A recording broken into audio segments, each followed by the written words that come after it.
नमस्कार, सुप्रभात। मैं सुधा सक्सेना। आज हम सब चर्चा करेंगे कि आत्मा के दया, प्रेम, साहस, सौहार्द इत्यादि स्वाभाविक गुण हैं। दया गुण है और दूसरों पर दया दिखाना भी अच्छी बात है, लेकिन दूसरों पर दया दिखाना या दयालुता प्रासंगिक तभी है जब दूसरा असहाय महसूस करे। जबरदस्ती किसी पर दया दिखाना उचित नहीं है। आइए आज इसी विषय पर थोड़ी सी चर्चा करते हैं।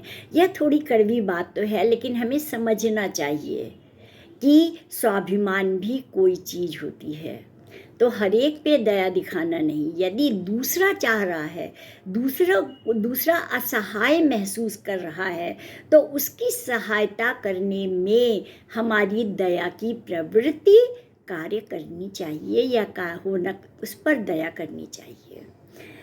सामान्यतः करुणा को दयालुता के रूप में बताया जाता है। दयालुता तभी प्रासंगिक है जब कोई व्यक्ति किसी प्रकार की असहाय अवस्था में हो। अधिकांश मनुष्य जब अपने पैरों पर खड़े होते हैं तो वे अपने प्रति दया भाव नहीं चाहते। वे स्वीकृति, सम्मान और प्यार पाना चाहते हैं। वास्तव में करुणा एक सर्वव्यापी जुनून है।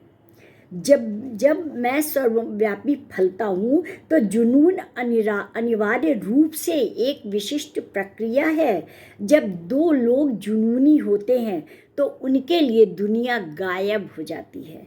जुनून की यही सुंदरता है कि यह विशिष्ट है। आपके जुनून में दुनिया गायब हो जाती है। करुणा जुनून से कई गुना बड़ी होती है। करुणा दया भाव की शुष्क स्थिति नहीं है कि आप हर किसी के ऊपर खड़े हैं और सबके प्रति दया भाव रख रहे हैं। यह सक्रिय जुड़ाव की अवस्था है जो जुनूनी है। जिस पर भी आप अपनी नज़र डालते हैं उसके प्रति आप जुनूनी हो जाते हैं। वह हवा जिसमें आप सांस लेते हैं, वह पृथ्वी जिस पर आप चलते हैं, वह भोजन जो आप खाते हैं और जिन लोगों को आप देखते हैं तथा नहीं देखते हैं, आप जिस चीज़ के प्रति सचेतन हैं, आप उसके प्रति पूरी तरह से जुनूनी हैं। जब आपके जुनून में सब कुछ शामिल हो जाता है तब वह करुणा बन जाती है। तो करुणा जुनून से रहित नहीं है, यह जुनून का एक बहुत बड़ा आयाम है। करुणा निश्चित रूप से जुनून की क्रमिक वृद्धि नहीं है। ऐसा नहीं है कि आज आप एक व्यक्ति के साथ, कल 2 के साथ और परसों 10 से 25 के साथ कामयाब हो सकते हैं। जब आप मनोवैज्ञानिक अवस्था में होते हैं तो आपके विचार और भावनाएं आपके अस्तित्वगत अनुभव से कहीं अधिक होते हैं। इस अवस्था में आप अधिक से अधिक केवल जुनून को जानेंगे। तात्पर्य जुनून से ये है कि हर एक के प्रति आप दया का भाव नहीं रख सकते हैं। जिनको ज़रूरत है, जो आपसे सहयोग चाहते हैं, जो आपके प्रति आपको बड़ा मानते हैं और समझते हैं कि आप उनका सहयोग कर सकते हैं, उनके प्रति ही दया का भाव कार्य करता है। अन्यथा वह स्वाभिमान को घात पहुंचाता है। दूसरा भी तो स्वाभिमानी है, वो सम्मान चाहता है। तो अनावश्यक रूप से कभी भी किसी पर दया मत करिए, किसी को दया का पात्र मत समझिए।